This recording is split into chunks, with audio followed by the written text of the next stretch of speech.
ज्यादा मुझे डिफरेंस लगा नहीं ऑनेस्टली एफएबीएम और एबीएम में। हम्म। क्योंकि फूड का तो आई डोंट थिंक एक भी केस स्टडी थी। Mostly agri inputs, agri engineering की भी होती थी, जैसे ट्रैक्टर्स वगैरह की थी केस स्टडीज। हाँ हाँ हाँ। IIM अहमदाबाद मतलब पैकेजेस के नाम पे जाने जाते हैं कि भाई बिग पैकेज लेने हैं तो अहमदाबाद वगैरह में चले जाओ। मतलब जनरल एमबीए से कितना फ़र्क है, थोड़ा सा बताइए। मेरे साथ इंटर्नशिप में था मेरा एक फ्रेंड, तो हम्म। वो कैट का फॉर्म भरा। ओके। तो जबरदस्ती उसने मेरा फॉर्म भरा दिया, कहने लगा कि ठीक है दे लेते हैं एग्जाम, कोई हम्म। इशू नहीं है। वो मैंने भी भर दिया। 3-4 सालों का एक्सपीरियंस हो चुका है आपको एग्रीकल्चर के फील्ड में काम करते हुए, तो कोई यूजी के बेस पर अगर जॉब लेना चाहता हो या फिर एबीएम वगैरह कर लिया किसी कॉलेज से, तो कौन सा सेक्टर उसको सबसे बेस्ट अपॉर्चुनिटी देगा सैलरी वाइज और career growth? Hello everyone, welcome back to new video. So guys, हमारे साथ जुड़े हैं सालिक और ये IIM अहमदाबाद से एफएबीएम कर चुके हैं। 18-20 का बैच था इनका। और अभी कुछ कमेंट मुझे मिले थे कि हमें जानना है कि एबीएम और एफएबीएम में क्या डिफरेंसेस होते हैं। ठीक है, तो ये ऑलरेडी कॉर्पोरेट में काम कर चुके हैं, वर्किंग में हैं और इनके पास काफ़ी अच्छा खासा एक्सपीरियंस है, क्या ग्रोथ वगैरह रहता है। और उसके साथ बताएंगे जो बच्चे नए आने वाले हैं तो आपके कितनी एकेडमिक कितना मैटर करता है, कैट का पर्सनली कितना मैटर करता है। ठीक है, और कैसी कैसी कंपनी आती है, अगर आप एफ ज्वाइन करते हैं तो कौन सी कंपनी में अपॉर्चुनिटीज़ मिलेंगी, और अगर आप एवीएम करते हैं उसके बारे उसमें कौन से आपके कंपनी की अपॉर्चुनिटीज़ मिलेंगी। सो वेलकम है सालिक भाई आपका। थैंक यू सो मच आपने ज्वाइन किया। एक बार थोड़ा सा आपके बारे में जानना चाहेंगे कि आपने यूजी कहाँ से किया और कैसे आपको अहमदाबाद के बारे में पता चला कि कहाँ पे एफएम का कोर्स होता है, और क्या मेन रीज़न था आपको एफएम ज्वाइन करने का आपका। ठीक है, थैंक यू विमल। सबसे पहले तो बताना चाहता हूँ कि अपने यूजी के बारे में, हाँ हाँ क्योंकि हाँ। वहीं से सारी जो मेरी जर्नी रही है वो कनेक्ट होती है। ओके। सो यूजी भी मेरी काफी एक नीश, जिसको बोलूंगा, बीटेक थी। BTech food technology. Okay. College मैंने किया था निफ्टम कुंडली से। हम्म। ये था 2013 टू 17। ओके। तो उस टाइम पे फूड टेक्नोलॉजी बहुत नया फील्ड था। मैं हाँ भी हाँ हाँ। इतना श्योर नहीं था ऑनेस्टली कि क्या करियर प्रोस्पेक्ट होगा, क्या होगा। बट अच्छा था कॉलेज। काउंसलिंग में लगा कि चलो कर लेते हैं। कोचिंग का मन था नहीं कि एक हम्म। साल ड्रॉप करके कोचिंग करूं, तो ज्वाइन किया। फर्स्ट ईयर तो आपको पता है सबको कि बीटेक में कॉमन ही होता है, सेम ही था। हम्म। उसके साथ में मैनेजमेंट भी था, उसमें फूड टेक्नोलॉजी एंड मैनेजमेंट की मैनेजमेंट। डिग्री होती थी। तो उसमें 5-6 सब्जेक्ट कोर बीटेक के होते थे, प्लस 2-3 मैनेजमेंट के। बेसिक मैनेजमेंट वहां से स्टार्ट हो जाता था। हम्म। तो काफी रिगरस थी पढ़ाई, 8-9 सब्जेक्ट होते थे। बट मैनेजमेंट का एक थोड़ा वहां से आइडिया होता चला गया। Hmm. Basic terms, basic accounting, basic economics वहीं से थोड़ा सीखने को मिल गया था। और थर्ड ईयर में जब हम लोग थे तो हमारे सीनियर बैच से आई थिंक ओके। 3 सीनियर्स का IIM अहमदाबाद एफएबीएम में सिलेक्शन हुआ था। ओके। उससे पहले ज्यादा ऑनेस्टली आइडिया था नहीं कैट क्या है, एमबीए करना है नहीं करना। हम्म। ऐसा कुछ प्लान था नहीं। मेनली प्लान था कि हाँ 1-2 साल जॉब करेंगे फिर आगे देखते हैं। लेकिन जब उनका हुआ सीनियर का, सब लोग बात कर रहे थे, तब थोड़ा रिसर्च करा तो समझ आया कि हाँ कैट करना चाहिए। बहुत मतलब एलिवेट करते हैं आपके करियर को, प्रोग्रेस की जो करियर की अच्छी होती है। तो थोड़ा अवेयर हुआ तब। उसके बाद मेरे साथ इंटर्नशिप में था मेरा एक फ्रेंड, तो वो हम्म। कैट का फॉर्म भरा। ओके। तो जबरदस्ती उसने मेरा फॉर्म भरा दिया, कहने लगा कि ठीक है दे लेते हैं एग्जाम, कोई इशू हम्म। नहीं है। वो मैंने भी भर दिया। तो फर्स्ट अटेम्प्ट हुआ मेरा फोर्थ ईयर के एंड में। तो कुछ खास प्रेप की नहीं थी ऑनेस्टली। 1-2 वीक एग्जाम से पहले लगा कि चलो अभी फ्री है, डिवोट करके थोड़ा बहुत प्रेप प्रेप कर ली। ज्यादा कुछ डेडिकेटेडली करा नहीं था। और हम्म। मेरे बैच में ज्यादा लोग कोचिंग जाते थे वीकेंड्स पे, दिल्ली जाके वो टाइम्स की कोचिंग लेते थे, मॉक टेस्ट वगैरह देते थे। ओके।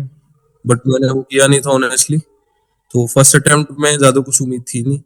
बट 92-93 परसेंटाइल मेरी आ गई थी। हम्म। डाइवर्सिटी फैक्टर बोलो या कुछ बोलो, फूड टेक्नोलॉजी एंड मैनेजमेंट हाँ काफी हाँ एक हाँ। डाइवर्स फील्ड है। तो एक इंटरव्यू कॉल भी आ गई थी ओके। IIM अहमदाबाद की IIM से। हम्म। तो अगेन कुछ एक्सपेक्ट कर नहीं रहा था ना, इंटरव्यू की तैयारी करी थी। कॉल आने के बाद थोड़ा टाइम था, थोड़ा बहुत इंटरव्यू का बोला। हम्म। प्रेप किया। अच्छा एक्सपीरियंस था, बट पता था कहीं ना कहीं कि इतनी कम परसेंटाइल पे विदाउट इतनी कुछ प्रिपरेशन करे इंटरव्यू की कुछ हम्म। होगा, तो ज्यादा उम्मीद थी नहीं। तो एज एक्सपेक्टेड हुआ नहीं। वेट लिस्ट में था मैं, बट आई एम एक ही वेट लिस्ट ओके। क्लियर होती नहीं, एक दो तीन मूव हो गई तो हो गई, क्योंकि इसके हम्म। बियॉन्ड जाएगा। तो वहां पे लगा कि करा जा सकता है, आई कैन डू इट। तो एक टफ डिसीजन लिया, घर पे डिस्कस करा, सीनियर से फ्रेंड से डिस्कस करके कि चलो हम्म। डेडिकेटेडली एक बार तैयारी करते हैं। तो ड्रॉप ईयर लिया, अब तक ड्रॉप ईयर था नहीं, तो कॉलेज के बाद लिया ड्रॉप ईयर। जुलाई में ज्वाइन करा टाइम्स कोचिंग को, अच्छा। सीपी में, वो उनका मेन ब्रांच है, दिल्ली वाले लोग जानते होंगे। हम्म। तो जुलाई से लेके नवंबर, आई थिंक 26 नवंबर या ऐसे कुछ था कैट का एग्जाम। तो मोटा मोटा 4 महीना मैंने तैयारी की।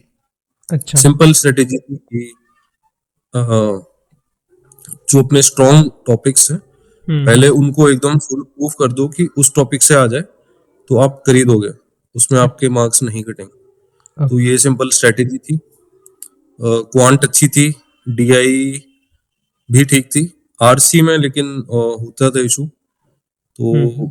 शुरू के मॉक टेस्ट में तो बहुत बुरा मतलब एक्सपीरियंस रहा था बीएआरसी का। अच्छा। लेकिन धीरे धीरे उस पर वर्क करा, और जो अपने स्ट्रॉन्ग टॉपिक्स थे वो और स्ट्रॉन्ग कर लिए। सिंपल स्ट्रेटेजी मैं एक फॉलो करता था कि जो भी मटेरियल होता था टाइम्स वालों का, हम्म। उसमें 3 लेवल पे क्वेश्चन आते थे। First beginner, intermediate and expert या मास्टर, ऐसी कुछ था। तो हम्म। पता था कि बिगनर वाला मैं कर दूंगा, बट स्टिल मैं टाइम लगाता था, क्योंकि कई बारी इजी क्वेश्चन ट्रिकी वे में आ जाते हैं और वहां पे मार्क्स कट जाते हैं ओवर कॉन्फिडेंस में। तो वो तीनों लेवल पे मैं करता था, उसके बाद ही नेक्स्ट टॉपिक पर जाता था। तो ओके। ये सिंपल स्ट्रेटेजी थी, टाइम लगता था, बट ये था मेरा कि 20 में से मेरे 18 टॉपिक फुल प्रूफ हो गए, इसमें से अब कुछ भी आया मैं कर दूंगा। और हम्म। टाइम मैनेजमेंट होता था उसके साथ। तो ये सिंपल स्ट्रेटेजी थी, और वीएआरसी पे वर्क करा। पैसेज बहुत क्रिटिकली सोचना पड़ता था, वो हम्म। एक उसका टाइम लगता है। और ऑनेस्टली बोलूं तो सबका एक ना एक सेक्शन वीक होता ही वीक है, होता है। 3 में से। तो मेरा आरसी था, बट इवेंचुअली मेरा आरसी में ही सबसे ज्यादा अच्छा। परसेंटाइल आई। तो मेहनत कहीं ना कहीं रंग लाई वो, तो और आईएमए का इंटरव्यू कॉल आई। तो सेकेंड टाइम इंटरव्यू कितना कॉल आई, परसेंटाइल बना था आपका? सेकेंड टाइम मेरा 97.8 परसेंटाइल बन गई थी ओवरऑल। अच्छा। आरसी में ज्यादा थी, डीआई मेरा थोड़ा हम्म। कम रह गई थी, क्योंकि उस तो जनरल ईयर एमबीए छोड़ डीआई कर बहुत आप टफ एफ ए आया। बी एम, तो जनरल एमबीए में नहीं मिला था एडमिशन?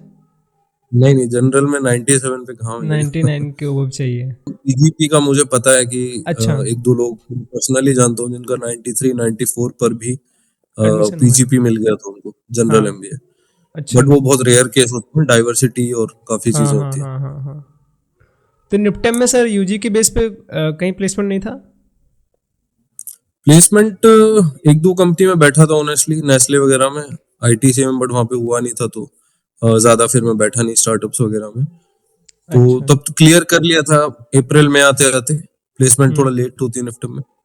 तो क्लियर कर लिया था कि अभी ड्रॉप ईयर लेना है, तो ज्यादा मैं एफर्ट कर नहीं हम्म। रहा था। एक सीनियर से था कनेक्ट, तो उन्होंने बोला था कि हाँ, एक अगर नहीं होता है आपका कैट में तो एक थी, मतलब एक बैकअप में थी।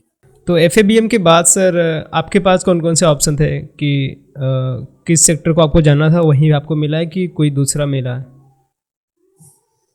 एफएबीएम में मतलब बहुत ज्यादा चॉइस नहीं होती ऑनेस्टली, अच्छा। क्योंकि प्लेसमेंट आईएमए में जनरल एमबीए की अलग होती है, सेपरेट है हाँ। वो। एफएबीएम की एक डेडिकेटेड प्लेसमेंट होती है, उसमें मोस्टली एग्री इनपुट कंपनीज आती हैं, जैसे हम्म। सीड कंपनीज वगैरह। कुछ कुछ स्टार्टअप्स आते हैं, बट मोस्टली मार्केटिंग वाला रोल आता है। तो मतलब हाँ, ऐसा कुछ प्रेफरेंस नहीं थी कि मतलब इसमें जाना है या उसमें जाना है। नॉन फूड रोल भी थे कुछ लोगों का, अच्छा। फाइनेंस भी एक दो रोल आए थे फाइनेंस के भी, जितना हम्म। मुझे याद है। तो कोविड का कुछ इम्पैक्ट पड़ा था IIM अहमदाबाद के प्लेसमेंट पे जिस टाइम आप पास आउट हुए? हमारी प्लेसमेंट होती है फैब में। ऑलमोस्ट सारे मैनेजमेंट कॉलेजेस की प्लेसमेंट ओवर हो जाती है, क्योंकि आपका जो कॉन्वोकेशन और सारा एमबीए है दैट इटसेल्फ वो खुद ही पूरा मार्च में खत्म हो जाता है। तो हमारी प्लेसमेंट हुई थी फैब, मिड फैब में हुई थी, कुछ 10, 12, 13 ऐसे कुछ डेट थी फैब में। उस वक्त तक कोविड के केस आ रहे थे, लेकिन ऐसा किसी को अंदाजा भी नहीं था कि इतना बड़ा लॉकडाउन ये सब हो जाएगा। एक तो प्लेसमेंट हो रही थी, बट दिक्कत ये हुई कि ऑफर रिवोक होने लगे जैसे लॉकडाउन लगा मार्च में। वो जो कंपनीज, जो स्टार्टअप्स जिनकी फंडिंग आ गई थी, उनकी फंडिंग आई नहीं, इन्वेस्टर्स ने बैकआउट कर दिया, फंडिंग नहीं आई, तो उन्होंने ऑफर रिवोक कर लिए थे।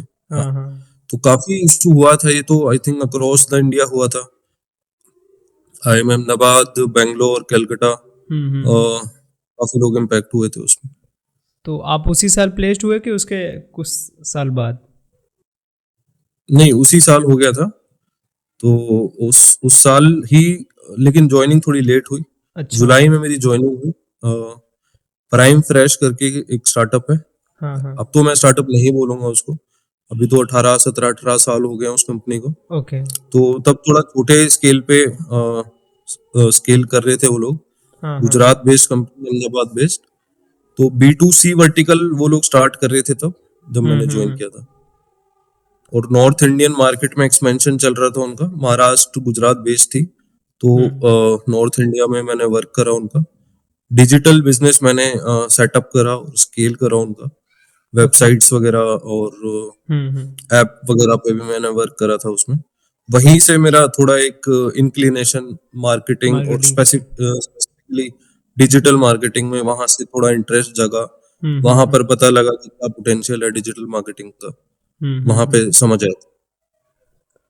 तो थोड़ा सा जानना चाहेंगे एग्री बिजनेस मैनेजमेंट और food and agri business management, अगर आपको थोड़ा सा अंदाजा हो कि कौन कौन सेक्टर में ज़्यादा अपॉर्चुनिटीज़ रहती हैं अगर यहाँ पे प्लेसमेंट मिलता है, तो कुछ बताइए। ज्यादा मुझे डिफरेंस लगा नहीं ऑनेस्टली FABM और ABM में, क्योंकि फूड का तो आई डोंट थिंक एक भी केस स्टडी थी।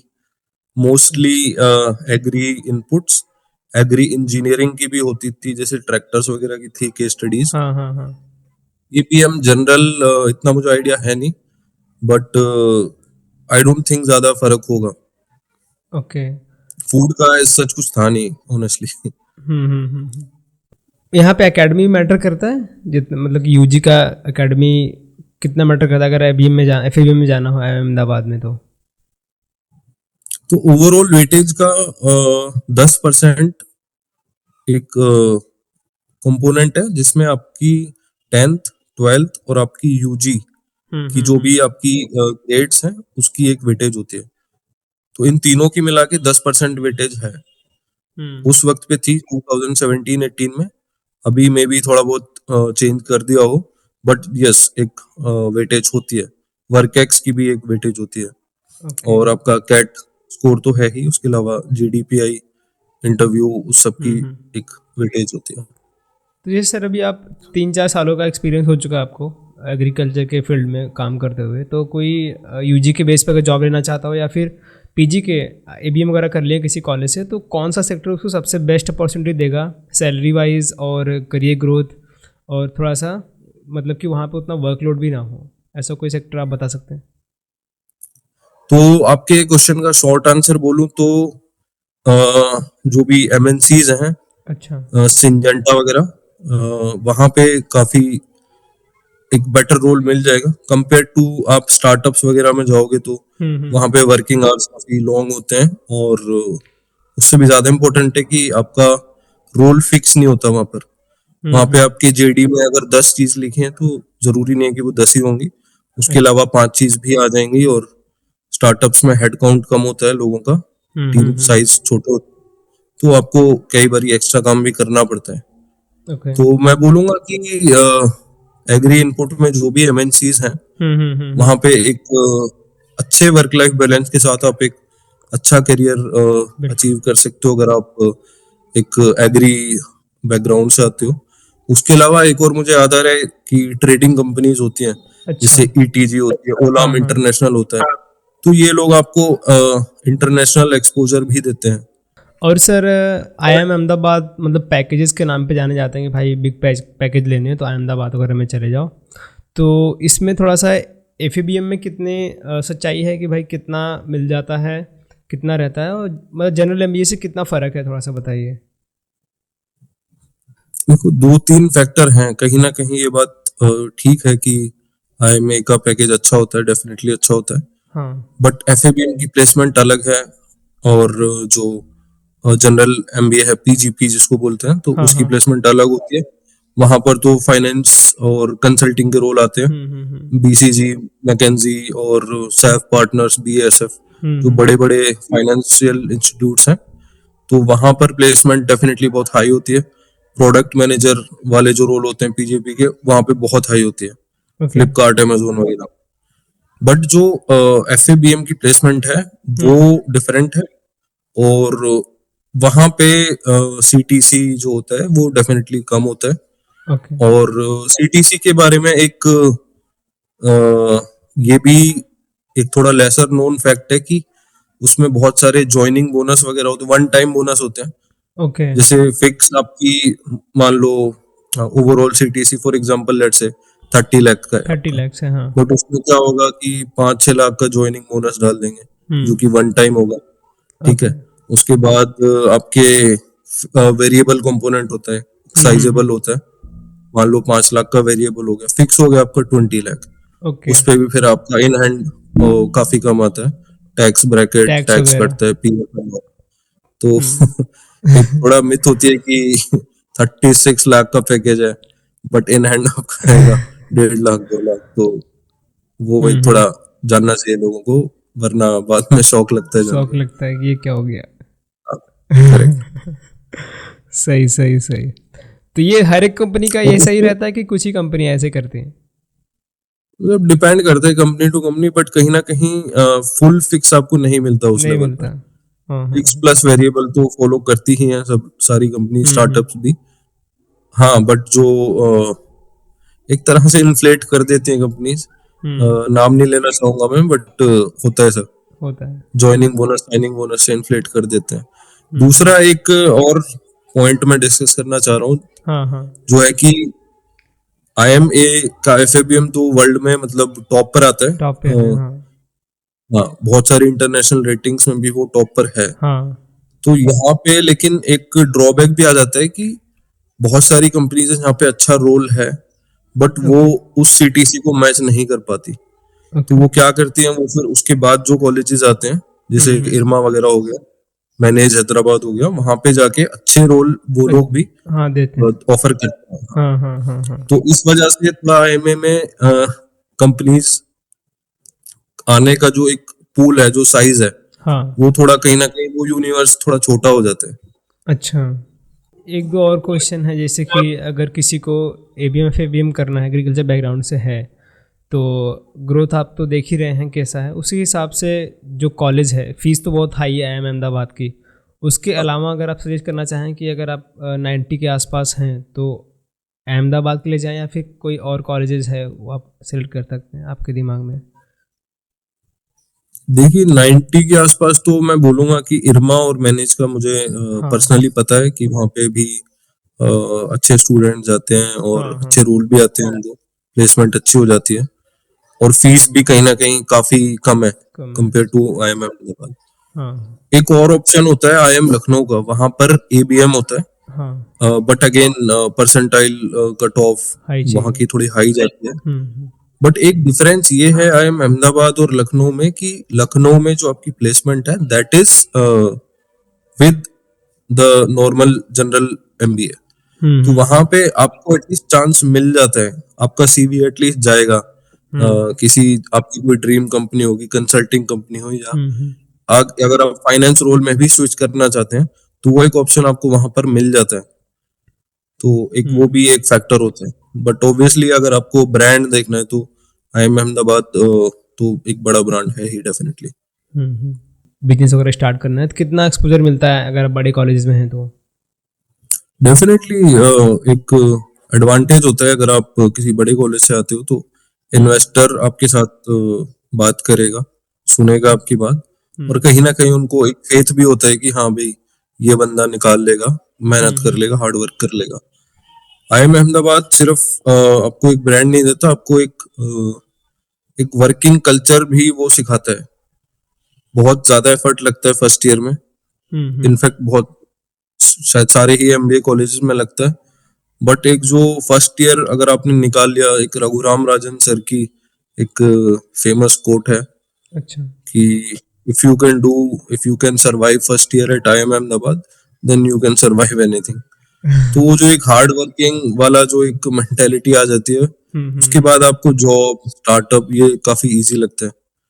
और प्लस पॉइंट तो है ही कि investor will listen to you, आपकी आपको फंडिंग में काफी आसानी हो जाती है। बट एक एक्सपेक्टेशन भी लोगों को बहुत होती है अगर आप आईएमए से आते हो। लोगों को लगता है कि मैजिकली ये एक महीने में कुछ से कुछ कर देंगे, तो कहीं ना कहीं वो एक्सपेक्टेशंस से भी आपको डील करना पड़ता है। बट हाँ, डेफिनेटली एक टैग होना चाहिए आपके पास, तो प्लस हार्ड वर्क, तो उसके ओके, बाद काफी सक्सेस मिलती है। ग्रेट। ठीक है, thank you so much sir. हमने जो भी बातें की, आई होप बहुत सारे लोगों को हेल्प करेंगी ये बातें, क्योंकि वहाँ के अगर नए बच्चों से हम कनेक्ट करते हैं तो इतना ओपन नहीं हो पाते हैं।